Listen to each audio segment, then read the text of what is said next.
원주시에 이어 지역 시민단체들이 일본의 경제보복을 강하게 규탄하며 일본산 제품의 불매운동을 선언했습니다. 지역 업체들도 불매운동에 동참하고 있어 반일 감정이 고조되고 있습니다. 임대업자로부터 전세보증금을 돌려받지 못한 원주의 한 아파트 주민들이 시청 앞에서 집회를 가졌습니다. 문제 해결을 위해 원주시가 적극적으로 나서줄 것을 요구했습니다. 원주지방환경청이 올해 상반기에 관내 85곳의 지하수 관정에 대한 수질 검사를 실시한 결과 대부분 양호한 것으로 나타났습니다. 본격적인 여름 휴가철이 시작되면서 도내 고속도로 곳곳에 지정체가 빚어졌습니다. 도로공사는 오늘과 내일 도내 해수욕장과 피서지를 찾는 행락 차량이 절정에 달할 것으로 보고 있습니다.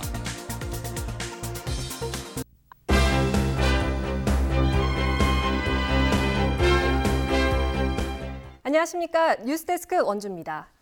원주 지역 시민사회 단체들이 일본의 경제 보복을 강하게 규탄하면서 일본산 불매 운동을 선언했습니다. 지역 업체들도 동참하면서 반일 감정이 확산되고 있습니다. 조성식 기자입니다. 원주 시민들이 머리에 일본은 사죄하라라고 적힌 붉은 띠를 둘렀습니다. 일본 정부를 규탄하는 구호를 외치고 경제 질서 훼손하는 수출 규제 즉각 철회하라! 철회하라! 철회하라! 철회하라! 일본산 제품명이 적힌 현수막과 함께 아베 총리의 얼굴을 하고 있는 볏짚 인형도 불에 태웠습니다. 원주 지역 시민단체들이 일본 정부의 수출 규제와 독도 영유권 주장을 강하게 반발하고 나섰습니다. 시민단체는 일본은 경제보복을 즉각 중단하고 과거사에 대해 사죄할 것을 촉구했습니다. 그때까지 불매운동을 강력하게 전개해 나갈 뜻을 밝혔습니다. 우리 전 원주 단체와 원주 시민들은 지속적으로 일본이 포기할 때까지 끝까지 일본에 대한 저항운동을 펼쳐나가겠습니다. 이에 앞서 원주시가 공공부문에 대한 일본산 불매운동을 선언했고 원주문화재단은 오는 9월 댄싱 카니발에 참가할 예정이던 일본팀 초청도 취소했습니다. 지역 업체들도 불매운동을 본격화하고 있습니다. 마트는 판매하던 일본산 제품을 모두 수거해 창고에 쌓아두고 있고 대신 빈 진열대에는 일본 아웃이란 문구를 붙여 소비자들의 동참을 이끌어내고 있습니다. 그래야 된다라고 생각은 해요. 그쪽에서 그렇게 나오니까 저희도 뭔가 이렇게 대책이 필요하지 않을까라는 생각은 들어요. 젊을 때도 아무래도 볼 때 기피하게 되는 것 같아요. 일본을 규탄하는 현수막이 곳곳에 내걸리고 다양한 반일 캠페인도 펼쳐지는 상황. 소비자는 물론 지자체와 시민사회단체까지 나서면서 지역 내 반일 감정이 빠르게 확산되고 있습니다. MBC 뉴스 조성식입니다. 원주의 한 아파트에서 수백 세대가 전세 보증금을 돌려받지 못하는 안타까운 상황을 연속 보도로 전해드리고 있죠. 피해 주민들은 답답한 마음에 집회를 열고 대책 마련을 촉구하고 나섰는데요. 해결 방법에 대한 주민들의 입장이 나뉘면서 행정당국이 곤혹스러워하고 있습니다. 권기만 기자입니다. 특정 임대업자로부터 전세 보증금을 돌려받지 못한 원주 청솔아파트 주민 100여 명이 시청 앞에 모였습니다. 전 재산이나 다름없는 전세 보증금을 날리게 된 상황에 말문이 막힙니다. 가족과 친구들에게 급하게 용통해 했는데 그 과정에서 제 자존감은 떨어지고 주민들은 원주시가 문제 해결을 위해 적극 나서줄 것을 요구하고 있습니다. 피해를 보는 거는 당연한 사실임에도 앞에 나서서 저희가 피해를 덜 볼 수 있는 방법을 이끌어줘야지 되는 게 지자체인데 너무 소극적인 상황들에 대해서 하지만 선뜻 나서기가 곤란한 상황입니다. 주민들은 우선적으로 공공임대로의 전환을 요구하고 있지만 법적 근거가 부족하고 적지 않은 시간이 필요합니다. 이 때문에 전세 보증금을 지키기 위해 울며 겨자 먹기로 시세보다 2~3천만 원 비싼 가격에 업체로부터 아파트를 매입하겠다는 주민들도 늘고 있습니다. 이런 상황에 원주시가 공공임대 혹은 매입 두 가지 중 한 가지 방법을 지지하게 되면 다른 해결 방안은 포기해야 하고 이에 따른 금전적 피해도 발생하기 때문입니다. 그 해결을 원주시에서 많이 고민했지만은 지금 사실 뾰족하게 지금 해답을 찾지 못하고 결국은 임대사업자의 호순정에 적극적인 협조가 있어야지만 가능한데 피해 주민들은 피를 말리는 심정으로 하루하루를 보내고 있는 가운데 전세 보증금을 돌려주지 않고 있는 임대업자는 자금난을 이겨내기 위해 노력하고 있는데 누군가 주민들을 선동하면서 상황을 악화시키고 있다고 주장했습니다. MBC 뉴스 권기만입니다. 본격적인 여름 휴가 기간이 시작되면서 도내 고속도로도 정체를 보였습니다. 영동 고속도로 강릉 방향에서는 원주 분기점과 새마을 나들목 인근, 둔내 터널, 봉평 터널 등 상습 정체 구간에서 종일 가다서다를 반복했습니다. 특히 오전부터 이어진 소나기에 도로가 젖어 정체 상황이 길어졌습니다. 도로공사는 피서객이 몰리는 내일까지 서울에서 강릉은 최대 5시간 40분, 서울에서 양양까지는 최대 4시간 20분이 걸릴 것으로 내다봤습니다. 한 대의 카메라로 여러 차로를 단속하는 이른바 스마트 무인 과속 단속기가 8월부터 본격 운영됩니다. 석 달간의 시범 운영 결과 기존 장비보다 단속 실적이 6배 이상 많았습니다. 배연환 기자입니다. 강릉시 강동면 국도 7호선에 설치된 과속 차량 단속 장비입니다. 기존 장비보다 크기는 작지만 레이더 방식으로 돼 있어 여러 차로를 한 대로 단속할 수 있습니다. 기존 검지선 방식으로 불가능했던 갓길 과속 단속도 가능합니다. 이러한 스마트 과속 단속 장비를 시범 운영한 결과 기존의 단속 장비보다 평균 단속 건수가 6배에 달하는 것으로 나타났습니다. 도내에는 스마트 과속 단속 장비가 모두 34대 설치됐습니다. 지난 5월부터 석 달 동안 29대를 시범 운영한 결과 하루 평균 단속 실적은 한 대당 26.3대로 기존 장비보다 6.4배나 많았습니다. 삼청 미로면 하정교차로에서는 하루 평균 225대, 강릉 내곡동 동해대로에서는 156대가 적발됐습니다. 기존 단속 장비는 검지선 방식으로 회피 운전이 가능하였습니다. 스마트 무인 단속 장비는 갓길을 포함한 여러 차로 단속이 가능해서 과속으로 인한 교통사고 예방에 기여할 것으로.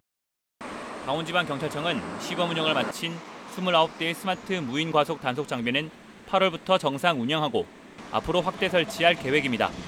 MBC 뉴스 배연환입니다. 설악산 5세 케이블카 설치 사업에 대한 환경 영향평가 본안 심사가 마무리 단계에 접어들었습니다. 오늘 서울 청와대 앞에서는 케이블카 설치 찬반 기자회견이 잇따라 열렸습니다. 황병춘 기자입니다. 청와대 분수대 앞에 환경단체 회원들이 모였습니다. 지난 16일 케이블카 사업 백지화를 외치며 양양군청을 출발한 도보순례단과 회원들은 기자회견을 열고 반대 입장을 밝혔습니다.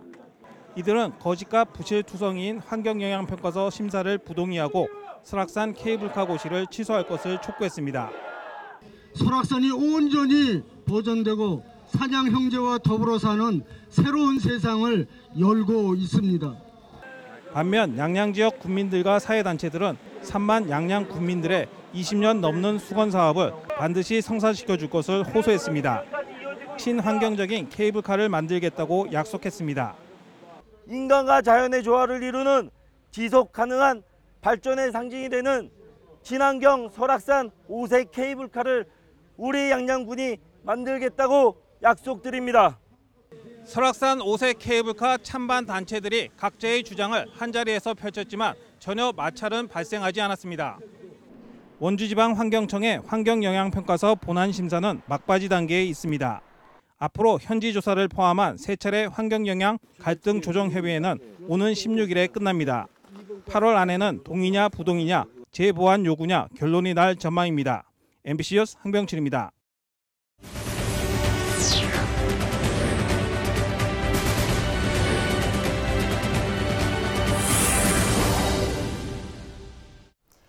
(2019년) 상반기 지하수 수질 측정망 조사 결과 대부분 수질이 양호한 것으로 나타났습니다. 원주지방환경청은 관내 85개 지하수 조사 지점에 대해 35개 수질 항목을 분석한 결과 관정 83곳은 지하수 수질 기준 이내로 확인됐으며 속초와 충주 2개 지점에서만 총 대장균군 1개 항목이 초과한 것으로 조사됐다고 밝혔습니다. 초과 지점에 대해서는 지속적인 모니터링을 실시하고 이번 지하수 수질 검사 성적서를 각 관정 소유자에게 발급해 검사 비용을 절감할 수 있도록 할 예정입니다. 지난해 도 내에서 세대당 건강보험료를 가장 많이 낸 곳은 원주시인 것으로 나타났습니다. 건강보험공단이 지난해 건강보험료 부담 대비 급여비를 분석한 결과 원주시 직장 가입자의 세대당 월 보험료는 10만 8,582원으로 도 내에서 가장 높았으며 삼척과 태백, 춘천 등이 뒤를 이었습니다. 반면 진료비 가운데 급여 혜택을 받은 수치인 세대당 월 급여비는 원주시가 19만 5,209원으로 18개 시군 가운데 7번째로 낮게 나타났습니다. 원주 MBC가 주최하는 산골 음악회가 오늘 저녁 8시부터 영월 마차초등학교 운동장에서 열리고 있습니다. 이번 음악회에는 서른도와 김혜연 등 인기 트로트 가수들의 축하 무대와 악기 동호회 회원들의 공연이 펼쳐집니다. 산골 음악회는 문화 소외 지역인 강원 남부 폐광 지역 영월과 정선, 태백, 삼척 4개 시군에서 해마다 열리고 있습니다. 강원도의회가 올 하반기부터 도민들에게 도의원들의 의정 활동을 인터넷으로 생중계합니다. 도의회는 상임위원회 의정 활동을 중계방송하기 위해 다음 달 업체를 선정하고 오는 9월 시설을 구축해 10월 회기부터는 시범 운영을 시작할 계획입니다. 현재 도의회는 교육위원회 회의와 본회의만 인터넷으로 실시간 확인할 수 있도록 영상을 송출하고 있습니다. 이 시스템이 구축되면 운영위원회를 비롯해 총 5개 상임위원회 회의 과정을 모두 생방송으로 확인할 수 있습니다. 경찰이 도내 고속도로와 주요 국도에서 암행 순찰차를 활용한 단속을 강화하고 있습니다. 강원지방경찰청은 지난 29일과 30일 이틀 동안 암행 단속에서 지정차로 위반 75건, 과속운행 29건, 난폭운전 10건 등 모두 412건을 단속했습니다. 경찰은 휴가철 도내 주요 도로에서 암행 순찰차를 활용한 교통법규 위반 단속을 강화할 예정이라며 안전운전을 당부했습니다. 해마다 집중호우로 다리가 잠겨 고립됐던 영월 김삿간면 가재골 마을에 새 다리가 개통됩니다. 영월군은 87억 원을 투입해 건설을 추진해왔던 257m 길이 새 다리가 곧 완공된다며 다음 달부터 개통할 예정이라고 밝혔습니다. 새 다리가 개통되면 기존에 사용됐던 마을 옛 잠수교는 폐쇄됩니다. 가재골 마을에는 해마다 3차례 이상 다리가 물에 잠겨 고립돼 주민들이 불편을 겪어왔습니다. 횡성군이 무인 민원 발급기를 추가로 설치합니다. 횡성군은 작년에 이미 17곳에 무인 민원 발급기를 설치했고 올해도 대성병원과 새마을금고에 설치한 데 이어 다음 달 중에는 공근과 우천 농공단지에도 무인 민원 발급기를 설치할 예정입니다. 발급 가능 민원 서류는 주민등록 초본과 가족관계 증명서 등 70여 가지로 작년의 경우 약 4만여 건이 발급돼 횡성군의 민원 서류 30%가 무인 발급기를 통해 발급된 것으로 나타났습니다. 장기간 방치되고 있는 옛 드림랜드 부지에 반려동물 시설을 조성하려는 원주시의 계획이 사실상 무산됐습니다. 원주시는 시민 공모를 통해 반려동물 시설인 펫시티를 조성할 계획이었지만 주민들이 반대 입장을 내놓으면서 사업 추진이 어렵게 됐다고 밝혔습니다. 주민들은 해당 부지가 치악산 권역인 만큼 자연환경 훼손을 최소화해야 한다고 주장하고 있습니다. 뉴스를 마칩니다. 고맙습니다.